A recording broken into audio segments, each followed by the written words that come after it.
La fuente de la vida. Un viaje a través de los siglos y la historia de la humanidad.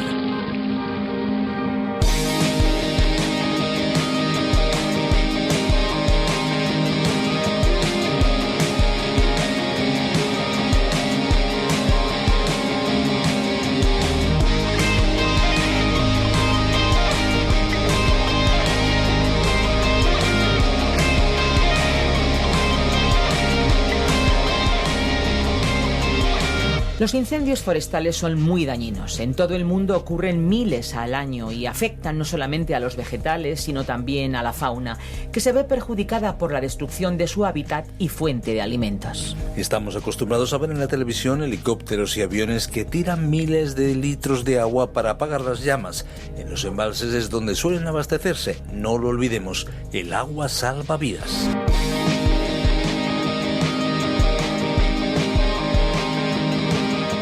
Hola amigos queridos, amigas queridas, estamos aquí empezando una vez más este tiempo especial de radio, un tiempo de descubrimiento del libro de los libros, la palabra de Dios. Esto es La Fuente de la Vida, un programa que pueden escuchar por diferentes medios. Les habla Esperanza Suárez. Enviamos un saludo a todas las personas que nos escuchan, sean del país que sean, porque La Fuente de la Vida es un programa internacional. Sí, lo han oído bien, internacional. Aunque aquí tengamos este acento español, contamos con oyentes desde Latinoamérica, Estados Unidos, incluso desde países donde la lengua castellana no es muy hablada. Esto desde luego es una alegría. Saber que tenemos amigos y amigas en este viaje por las páginas de la Biblia en tantos lugares nos llena de satisfacción. Y también pensar en que La Fuente de la Vida se escucha en diversos idiomas, pues desde luego también es motivo de estar alegres. Así que la lista de países diariamente va aumentando en los cuales nos escuchan. Y esto es posible gracias a que en 1969 el creador del programa, John Vernon Magee, se dio cuenta del increíble poder y el alcance que la radio tenía para poder enseñar la Biblia a todo el mundo. Esto fue durante una visita a la emisora Radio Transmundial en la isla caribeña de Bonaire. Fue así como aquel programa original en inglés, que se llamaba Through the Bible, ganó una versión en español, a través de la Biblia en la voz de Samuel Montoya. Desde hace años también tenemos una versión específica para España en las voces de Virgilio Bagnoni y de Benjamín Martín, una versión producida en primer momento por Evangelismo en Acción, pero hoy, en la actualidad, en los estudios de Radio Encuentro, que es parte de Canal de Vida, y también Radio Transmundial aquí en España. Y desde entonces hemos ido ganando amigos, cada día más amigos y más amigos. Este vínculo de amistad, de cercanía, desde luego no lo podemos perder. Por eso, al final del espacio les vamos a recordar las vías de contacto para que puedan ustedes ponerse en contacto con nosotros y nosotros podamos conocer sus opiniones, sus sugerencias, sus solicitudes, sus dudas, sus preguntas, lo que ustedes quieran decirnos. Incluso, si no están de acuerdo con lo que hoy van a escuchar, por favor, contacte con nosotros. Al final les daremos las vías para poder hacerlo. Cuando comunicamos sobre un acontecimiento agradable o feliz, tenemos una sensación más positiva. Sabemos que estamos llevando alegría a los que nos escuchan, pero hay otras noticias más complicadas de dar. Algunas son especialmente difíciles, una más que todas: la muerte de un ser querido. El Evangelio son buenas noticias, noticias que son necesario divulgar. Es un mensaje con un final feliz. Anunciar esas noticias puede traernos a veces recelos debido a las reacciones impredecibles de los que las escuchan. El Evangelio es una noticia que para muchos puede resultar absurda. Esto ha llevado a otros a sufrir burlas y reproches. Jesucristo no dudó nunca en anunciar a todos los que podía la noticia de la que Él era el protagonista. Hoy vamos a ver cómo inició su ministerio. Un día más disfrutaremos de una magnífica lección a cargo de Virgilio Bagnoni, y para ello nos situamos en el capítulo 4 del libro de Mateo. Ya saben, el primer libro del Nuevo Testamento. Adelante, vamos con la exposición y después nosotros volvemos. La Fuente de la Vida. Mateo capítulo 4, versículos 12 al 25. Finalizamos nuestro programa anterior con el estudio de la tentación de Cristo, prestando atención especial a la forma en que él citó la palabra de Dios frente a su enemigo, alcanzando finalmente la victoria. Concluimos diciendo que la palabra de Dios, espada del Espíritu, está a nuestro alcance para hacer que la victoria de Jesús sea una experiencia de triunfo para nosotros. Pero también mencionamos un problema que aqueja a muchos cristianos y que consiste en un conocimiento deficiente de la palabra de Dios. Se trata de falta de lectura y de un estudio cuidadoso. Esa ignorancia trae a muchos dificultades para poder vivir la vida cristiana. El episodio anterior nos demostró el poder de las Sagradas Escrituras. Muchos problemas se verían de otra manera a la luz de esa palabra, y en la medida que la conocemos más a Dios y a sus recursos para hacer frente a la prueba y a la adversidad. El primer párrafo nos relata el momento en que Jesús comenzó su ministerio público en Capernaum. Leamos los versículos 12 y 13. Cuando él oyó que Juan había sido encarcelado, se retiró a Galilea, y saliendo de Nazaret fue y se estableció en Capernaum, que está junto al mar, en la región de Zabulón y de Neftalí. Jesús se retiró de la zona de Jerusalén porque Juan el Bautista había sido detenido y encarcelado por Herodes. Vemos así que Jesús cambió su centro de actividades del sur al norte y de Nazaret, donde estaba su hogar, a Capernaum. El evangelista Mateo no nos ofrece los detalles de este traslado. Esto es un ejemplo de que los relatos de los 4 evangelios no intentan ajustarse entre sí ni parecerse unos a otros. Ninguno de ellos es una copia calcada de los otros. El intento de armonizar los evangelios constituye un gran error. He escrito un breve trabajo titulado ¿Por qué 4 evangelios?, en el cual procuro demostrar que cada uno ha sido escrito con un propósito concreto. Ninguno de sus actores se propuso escribir una biografía del Señor Jesús, lo cual, por otra parte, hubiera resultado imposible. Cada libro presenta sus hechos o argumentos para alcanzar a un cierto sector de la familia humana. Mateo, por ejemplo, fue escrito para hacer llegar su mensaje a la gente religiosa y principalmente a la nación de Israel. De hecho, fue escrito en hebreo. Tanto Papías como Eusebio, padres de la Iglesia y otras autoridades de la época así lo afirman. Aunque Mateo no nos da detalles sobre el traslado a Capernaum, sabemos por otros evangelios que Jesús había sido rechazado en la ciudad donde residía. Fue así que Capernaum se convirtió en su centro de actividades y, por lo que sabemos, continuó siéndolo hasta que llegó el momento en que salió para Jerusalén por última vez para ser crucificado. Mateo sí nos da el motivo para el traslado de Nazaret a Capernaum. Los otros evangelios no nos explican este detalle, pero Mateo lo registra para mostrarnos que en todo lo que Jesús hizo, él estaba actuando en cumplimiento de las profecías del Antiguo Testamento. Continuamos leyendo los versículos 14 al 16. Para que se cumpliera lo dicho por medio del profeta Isaías, cuando dijo: Tierra de Zabulón y tierra de Neftalí, camino del mar al otro lado del Jordán, Galilea de los gentiles. El pueblo asentado en tinieblas vio una gran luz, y a los que vivían en región y sombra de muerte, una luz les resplandeció.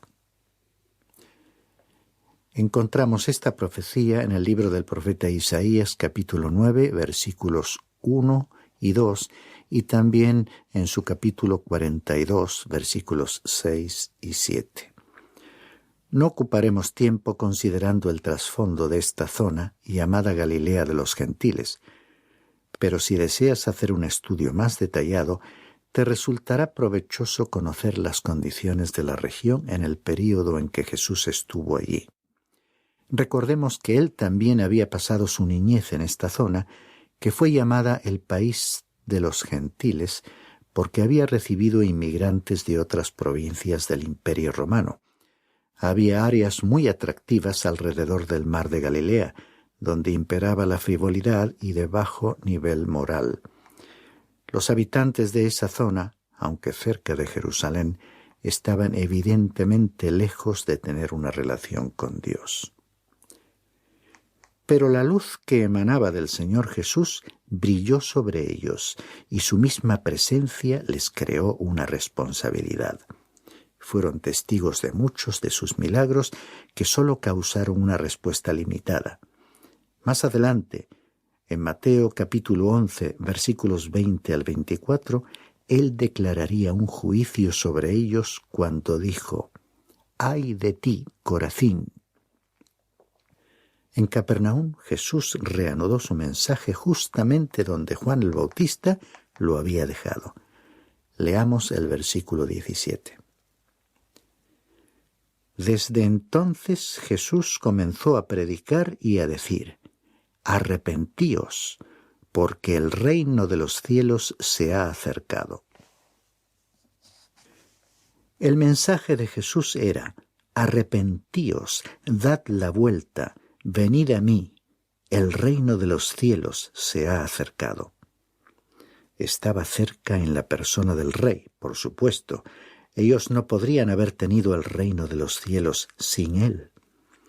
Como hemos dicho en nuestro programa anterior y sencillamente expresado, el reino de los cielos es el gobierno de los cielos sobre la tierra. Este reino es el que el Señor Jesús traerá al mundo en un día futuro. Esta era la esperanza de Israel como pueblo terrenal y fue la esperanza de los que vivieron en la época del Antiguo Testamento. En contraste, la Iglesia tiene una esperanza celestial. El próximo párrafo nos informa sobre el día en que Jesús comenzó a llamar a sus discípulos. Leamos los versículos 18 y 19. Y andando junto al mar de Galilea, vio a dos hermanos, Simón, llamado Pedro, y Andrés, su hermano, echando una red al mar porque eran pescadores. Y les dijo: «Seguidme, y yo os haré pescadores de hombres». En el relato de los Evangelios, el Señor hace al menos 3 llamados a aquellos hombres, o quizás sería más exacto decir que se llevaron a cabo 3 encuentros entre Cristo y ellos. El primer encuentro tuvo lugar en Jerusalén, según quedó registrado en el Evangelio de Juan, capítulo 1, versículos 35 al 42. El segundo se celebró junto al mar de Galilea y aparentemente es el que menciona Mateo en este pasaje. Ellos habían visto a Jesús antes de este episodio, pero aquel día él no les había llamado para que le acompañasen. Aquí, en el mar de Galilea, cuando se encontró con ellos otra vez, les invitó a seguirle.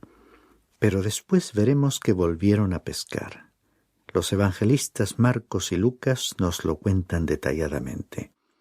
Finalmente, les llamaría otra vez, y esa vez lo haría para que fuesen apóstoles, es decir, sus mensajeros.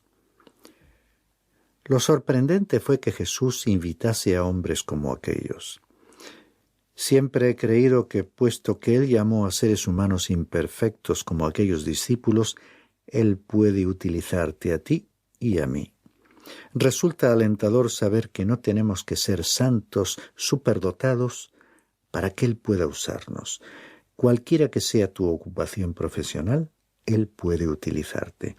Cualquiera que sea tu aptitud o talento, puedes dedicárselo porque Él lo va a utilizar.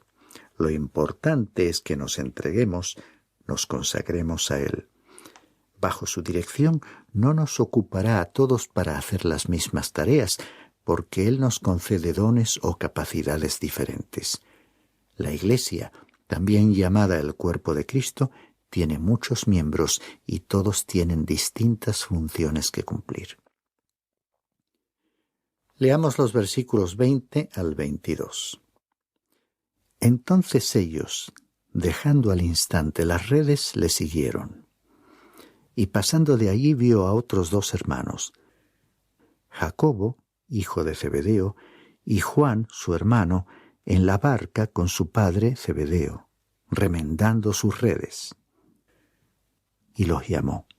Y ellos, dejando al instante la barca y a su padre, le siguieron. Estos hombres tenían interesantes personalidades. Les conoceremos mejor a medida que progresamos en nuestra lectura y especialmente les encontraremos en los relatos de los otros evangelios. Por otra parte, recordemos que Jesús se encontraba en aquel momento en la parte norte de Israel. Leamos el versículo 23. Y Jesús iba por toda Galilea enseñando en sus sinagogas y proclamando el evangelio del reino y sanando toda enfermedad y toda dolencia en el pueblo.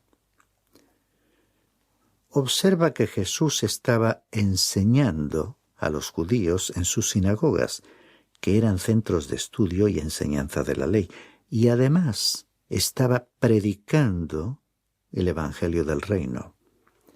¿De qué se trataba? El evangelio o buenas noticias del reino era que éste se había acercado en la persona del rey a quien ellos tenían que aceptar y recibir.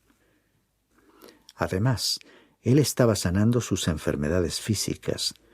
Podemos afirmar que miles de personas de aquella época fueron sanadas por Jesús y Mateo de manera especial nos informa al respecto. Si observamos cuidadosamente el texto, veremos que no se trataba de unos pocos casos aislados, sino de miles de personas las que fueron sanadas. Este es el motivo por el que los enemigos de Jesús nunca pusieron en duda sus milagros. Por cierto, había demasiados testigos por todas partes. Leamos los versículos finales de este capítulo, el 24 y el 25. Y se extendió su fama por toda Siria, y traían a él todos los que estaban enfermos, afectados con diversas enfermedades y dolores, endemoniados, epilépticos y paralíticos, y él los sanaba. Y le siguieron grandes multitudes de Galilea, Decápolis, Jerusalén y Judea, y del otro lado del Jordán. Observemos que le seguían grandes multitudes. Decápolis era un distrito que incluía 10 ciudades de la parte noroeste de Galilea, al este del Jordán. También vino a Jesús gente de Jerusalén y Judea, la sección situada más al sur de Palestina y de más allá del Jordán, lo que implicaba que las personas tuvieron que recorrer una gran distancia para ver a Jesús, que estaba predicando allí en el norte de Palestina. Al estudiar el Evangelio según Mateo, debiera recordarse que el escritor no está intentando ofrecernos un registro cronológico de la vida de Cristo. En su Evangelio, él presenta a Jesús como rey y sigue un modelo que consiste en un movimiento concebido para presentar al rey y a sus demandas ante la nación de Israel. Es importante observar esto porque si perdemos de vista esta dinámica de la acción en el Evangelio de Mateo, no captaremos el propósito del autor. Terminamos nuestro programa echando una mirada atrás al principio de nuestro estudio del día de hoy. Enlazando con nuestro programa anterior, comenzamos enfatizando el valor, el poder y el tremendo alcance de la acción de las Sagradas Escrituras en la vida y circunstancias de los cristianos. A veces queremos cambiar ciertas situaciones personales y condiciones negativas a nuestro alrededor, enfrentando los factores adversos con nuestras propias ideas y esfuerzos, pasando por alto que primero tenemos que cambiar nosotros mismos. Y yo me pregunto, ¿podemos realmente cambiarnos a nosotros mismos? creo oportuno despedirnos citando un pasaje bíblico que sencilla pero elocuentemente describe a la llamada espada del Espíritu, es decir, a la palabra de Dios. Se encuentra en la carta a los Hebreos, el capítulo 4 y el versículo 12. Porque la palabra de Dios tiene vida y poder. Es más aguda que cualquier espada de dos filos, y penetra hasta lo más profundo del alma y del espíritu, hasta lo más íntimo de la persona, y somete a juicio los pensamientos y las intenciones del corazón.